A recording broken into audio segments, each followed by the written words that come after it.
Welcome to What It Takes. I'm Tom Landon. Those of us who live in the Blue Ridge sometimes forget that we are home to so many fine colleges and universities, from Virginia Tech and Radford to UVA-Wise, Emory and Henry, and Roanoke College. But one of our institutions stands apart from the rest. Hollins University is one of a small number of women's undergraduate universities left in America, having reimagined itself for the modern age with nationally recognized programs for women. My guest today is Dr. Mary Dana Hinton, who was named just the 13th president of the school in 2020 at the height of the pandemic, and I'm really looking forward to getting to know her along with you. Welcome to What It Takes. Good evening. Thank you, Tom. I'm delighted to be here with you. I always start just by asking, how you got here, and I don't mean the drive from Hollins. I mean, what led you to becoming a college president, and what's in your background? Yeah, absolutely. So I grew up like many Hollins students today. I was a first generation, low income young woman growing up in rural North Carolina. I dreamt of going to college, but I really didn't know how to make that happen. And in fact, I was told that women of color don't go to college. So that was a really hard thing to be told. How old were you when you were told? I was in 9th or 10th grade at that point, so pretty young. My mother had given me explicit directions, Mary, figure out how to go to college. She wasn't in a position to be able to help me with that. She had only gone as far as the 8th grade herself, but she was determined all of her daughters were going to go to college. So when I was told college wasn't an option for me, I had to take a step back and figure out what to do. And it was the family my mom cleaned for that paid for me to go to an all-women's boarding school that changed my life. It was the How old were you for the boarding school? 11th and 12th grade. Okay. And I went off to St. Mary's School in Raleigh, North Carolina. And that was my first introduction to women's education. And it opened up a whole world of opportunity for me. So as I said, I was like many of the students Hollins serves today, but my mission is to make sure that any young person who wants an education is able to get one. I was very lucky. I had a family that really valued education. I had these generous sponsors in my life who were willing to pay for me to get an education. But I don't want a young person to have to rely on good luck or opportune sponsorship to have an education. So each day I wake up and my mission is to help young people get an education. I focus on educational equity, and I'm really proud to lead Hollins University as we expand that mission into the Roanoke Valley, Southwest Virginia, and beyond. I think sometimes people forget, I don't know if they forget, but they don't think about the fact that there are still single-sex universities in America, and that they have sort of a special place. Yeah. I don't know if you are I know several of the former presidents of Hollins. None of them, I don't think, several of them were men, but also I don't know that they had that experience in their formative years. How did that affect the way you look at what you do now? Yeah, absolutely. So in the 1960s, there were over 250 women's colleges in the United States. Today, there are 31. And I would argue, perhaps unsurprisingly, that our mission is more relevant and resonant than ever before. Women's colleges were founded to give access to education for women who were thought unworthy of an education. And so today, we remain access institutions. And when I was at St. Mary's, it was the same thing. It was founded in 1842, just like Hollins. And the goal was to make certain that women had an opportunity to get an education. But here's what's different about a women's college. Our entire mission, our emphasis every day is on helping young people use their voice, understand what matters to them, become leaders, to see other women as role models, to be able to say, this is what I want to do with my life. And then we provide the supports, the resources, and the networks necessary to make that happen. We empower women's voice and women's leadership. Only 2% of the college-going population are students who will land at a college for women. And yet, nearly a quarter of our congresswomen went to women's colleges. About a third of women on Fortune 100 boards went to women's colleges.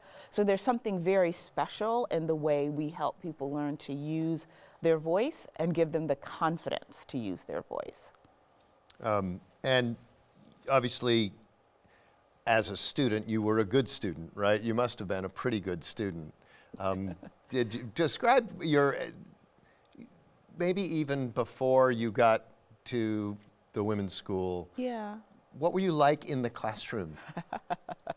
I was a good student in elementary, junior high school, and high school. I was what kids today would say is kind of nerdy. I love to read. I've been an introvert my whole life, so books were the place where I found comfort and joy. It was also through books that my imagination was nurtured and grew. And I think that's really important today to help nurture young people's imaginations. My imagination is what allowed me to escape the ravages of poverty. My imagination is what gave me the courage to work for something more when either people, like the guidance counselor who said black women don't go to college, or systems got in the way. So I spent a lot of time in my head. I wasn't the best college student, Tom, I will confess that. I did well. I certainly wasn't going to take bad grades home to my mother, but I didn't graduate at the top of my class, and part of that was I really had to work a number of jobs in college in order to afford to be there. So when I talk about educational equity and helping women find their space and their voice, I also want to keep them from having to work all the time. I want them to be able to take advantage of what a college education offers fully, not have it be just another thing on a never-ending to-do list. And I want to talk more about Hollins, but before we kind of leave the biographical section of this, being a first-generation college student, I know that's very, you talk about it a lot, and that's really important. But I think for those of us who weren't first-generation college students, what should people know about, what is going on in a first-generation student's head that maybe those of us who were fortunate and our parents were already college educated didn't have to think about when we went off to college? Yeah. It's interesting in higher ed, sometimes we call it the hidden curriculum in higher education. So there are things that people take for granted, that you know why you should go to a faculty member's office hours, that you understand how to get onto campus and get a work-study job, that you know why it's important to go for tutoring. So speaking for myself, when I went off to New England to go to college, I thought that if I went to office hours or went for tutoring, it was a signal that I didn't belong. That's not the case at all. So what I tell every entering student, first gen or not, is use the resources that the university provides for you to be successful. Go to faculty office hours. That's how they get to know you. That's how you get connected with internships, with future recommendations you'll need, with fellowships. Go for tutoring. Don't wait until you've done poorly on an exam. Go right away and build those connections and relationships. But so often there's a sense of shame in asking for help, and I want to remove that. I don't want students to feel that, first gen or not. Again, that's not what we want. We want students to be successful. So at Hollins, we try to surround them with that support that many of us didn't find when we were in And to make it harder for them not to take advantage of it, I guess. That's exactly right. I didn't learn the go to office hours thing until my junior year, and I should have known better, but nobody said that to me, and I felt the same thing, and it made a huge difference when I did. So you arrive at Hollins, 2020, we're in a pandemic, but when you arrived, I always like to ask, what were your first impressions? It's such an interesting place. What did you think when you pulled into that circular drive for the first time? Well, it took my breath away then, and it takes my breath away now. It is such an honor and a privilege to be at Hollins University. So my presidency was announced on February 12th, 2020. I made my first campus visit, I believe, on February 24th-ish of 2020, and then March 2020 happened. But my first impressions when I was sort of introduced in late February was that it's a community where you can be yourself, where it's okay to bring your hopes, your fears, your joys, your concerns to this place. And it's a community of people who will hold those gently and will support you in good times and in bad. And that really proved to be true during the pandemic. Hollins struck me then and still strikes me as a place that is poised for something great. You know, I know many women's colleges are facing significant concerns. I think we're facing significant opportunity at Hollins, but most of all, it struck me as home. It felt like home, and because it felt like home, I felt like I could lead from a place of deep care and love. I believe that we don't talk about love enough as a leadership value or skill, and Hollins brings that out in me, and I hope that the community feels that. I always find when I set foot on Hollins campus that, you know, it's not far from town, it's right there, but it's just the vibe is sort of relaxing from the minute you get there. It's like you want to take a deep breath when you walk on that campus. Hollins, like every place in the South, has a complicated past. It was, you know, we won't go into the whole founding and everything else. It's always been a relatively progressive place, but it was founded in a time that wasn't very progressive by our standards, right? So as a person of color, how important is it to you that students and the community and alumni kind of wrestle with some of the difficult truths of Hollins' past? Yeah, it's essential that we do that work, Tom. And Hollins began doing that work before I arrived. Hollins is a part of an organization called Universities Studying Slavery. On campus, we have a working group on slavery and its contemporary legacies. So Hollins had begun that work, and that was critically important to me in thinking about this opportunity to lead at Hollins. Having grown up, you know, 150 miles south of here, I know the history of the South. I know the history of institutions like Hollins or my high school. And you're right, on the one hand, it was very progressive to educate women. Like, that was almost unfathomable when these institutions were started. On the other hand, they weren't interested in educating all women. And the enslaved helped to build Hollins University and many institutions in our area. So we have to acknowledge that. We have to look at it, ask ourselves, how do we reconcile and make amends? And Hollins, again, has been doing that. So we've long had scholarships for the descendants from the Hollins community, formerly known as the Oldfields community. We continue on a daily basis to explore what is the just thing to do today.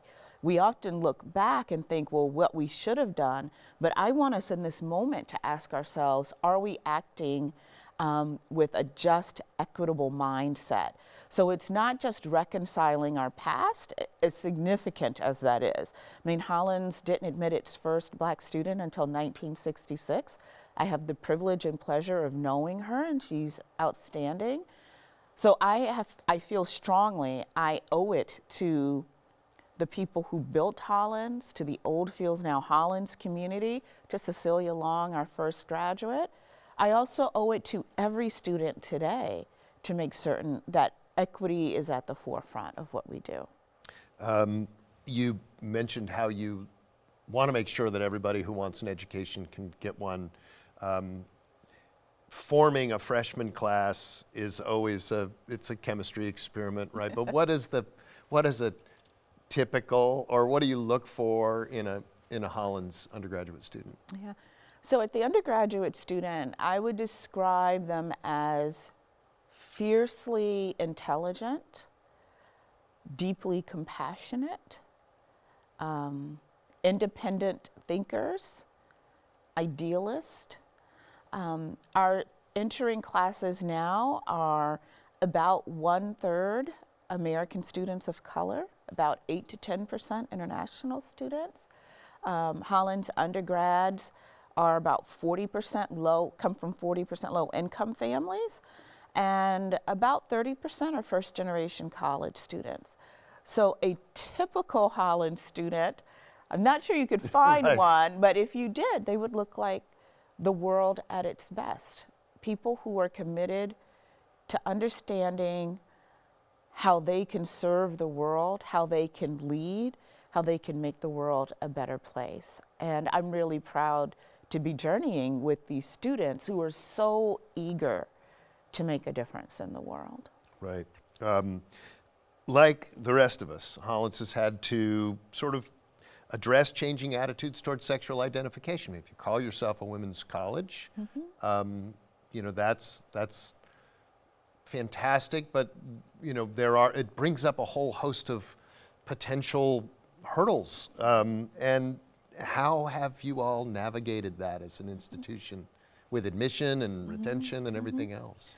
Hollins was one of the first women's colleges to have a transgender admission policy. Hollins began this work in 2006, and it continues to evolve.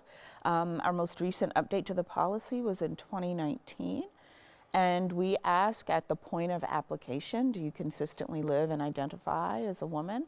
And if a student ticks yes, then they are eligible for admission to Hollins University. Our goal is to make certain that we continue to privilege the voices of those who've been marginalized in our community, women. And so we ask students that. We don't ask what sex were you assigned at birth.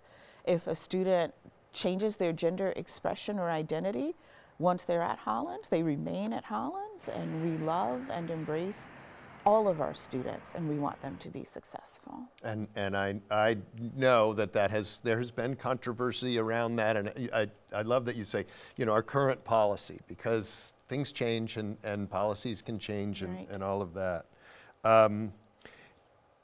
I mentioned the feeling I get when I go to Hollins, which is it's relaxing to me. Maybe not to everybody, but you are out there, you know, near town, but out of town. And how do you see Hollins as part of the larger community, and you know, how would you like that to improve? Absolutely. So a big part of my career was spent in K-12, and I say that because I think one of the most important things higher education institutions can do today is to have close ties and pipelines with K-12.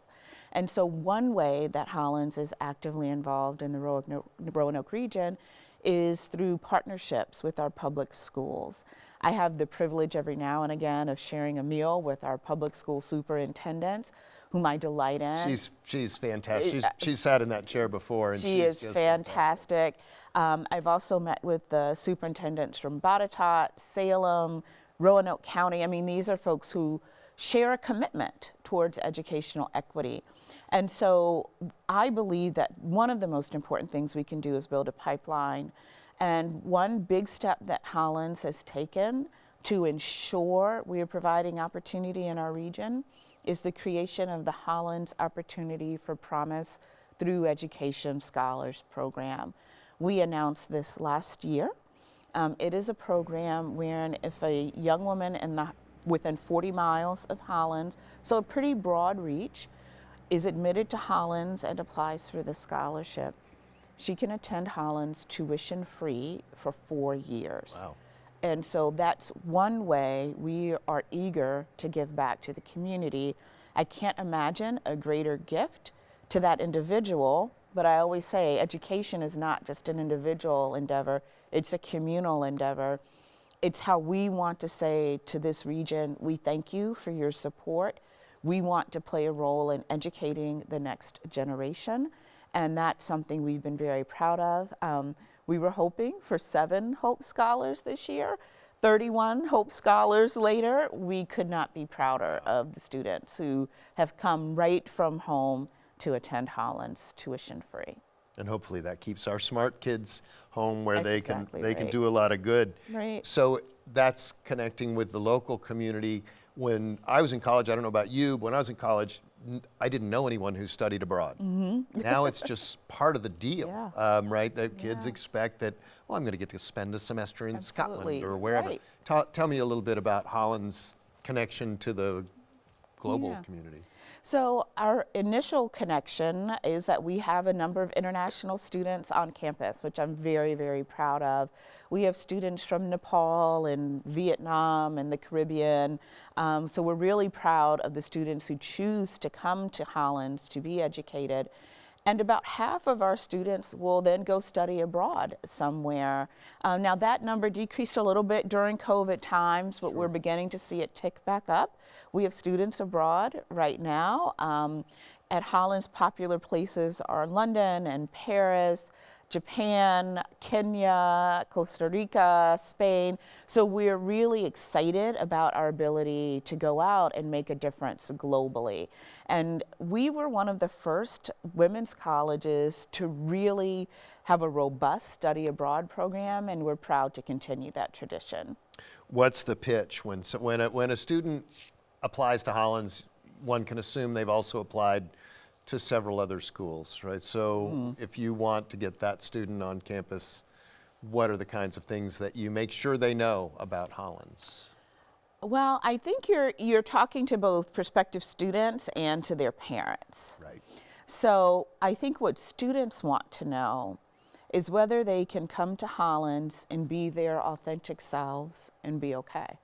Will they find a community of folks who will accept them as they are? Will they have an experience that both challenges them but allows them to feel safe in that challenge, supported in those moments of challenge? Students want to know, will they belong and will they have a community that loves them?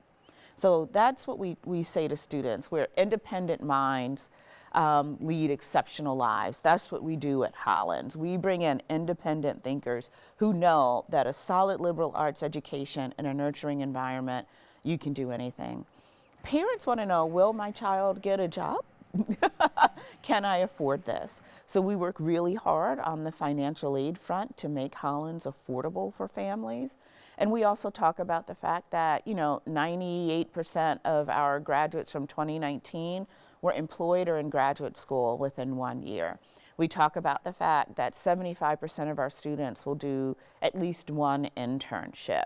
We talk about study abroad and the ways we're going to build talent so that students will get a job. And most of all, we emphasize that the liberal arts help you not only get your first job, it positions you well for a lifetime of both professional, personal, and I would add civic success. You're speaking to the choir here as someone with a liberal arts education who's had many different careers. That's right. In technical fields. Yep. I feel like the liberal arts prepared me better than had I studied computer science in 1982 Right. would have done. How's enrollment, and is it where you'd like it to be? What's the ideal enrollment in your mind for Hollins? We're doing okay. You saw me knock on wood. We're doing well. We've had a couple of very good years, but we never take that for granted. I don't think anyone in higher ed should take that for granted. I would say if we could be consistently at entering classes of 250 students, to me that would be ideal. We're somewhere between 225, 235, and so we're making our way, so maybe a little growth on the undergraduate side. But I also want to mention our graduate we have a couple program. minutes left, so let's talk Okay. about graduate programs. Yeah, I just want to mention, not everyone knows that Hollins has a really wonderful portfolio of graduate programs, ranging from programs in playwriting to creative writing, children's literature, children's illustration. We're about to launch a new program in equity and healthcare. So we have this wonderful portfolio of graduate programs. We've graduated Pulitzer Prize winners. I can now say we've graduated an Emmy Award winner, which we're very proud of, in Beth Macy. And so Hollins is a place not just for undergraduate education. We're really proud of what we offer on the graduate side. Again, we have dance and film. So our graduate programs build on our priorities and mission as a liberal arts institution. It takes that way of learning into largely creative disciplines, and we're really proud of that work. And you educate an awful lot of teachers too, who working teachers who get their masters at Hollins. Absolutely, and we're really proud of our work in education. Another place where the partnerships that we have with K-12 matter. We all know there's a teacher shortage. Hollins wants to be part of the solution to that teacher shortage, not just to have people in the classroom, but to have well-educated teachers who care deeply about issues of classroom content, but also equity and justice. And we're so grateful to Lorraine Lang, who helps us lead that program, our education program, and we invite folks to come and explore what we're doing on our graduate side as well. And I would just encourage you to do that, and believe it or not, that's the time that we have. So thank you for coming to the studio. I really appreciate it. If anyone wants to keep up with what's going on at Hollins, I highly recommend bookmarking their website, hollins.edu, on your web browser, where you'll find an array of events and programs that would keep any one of us busy. For What It Takes, I'm Tom Landon.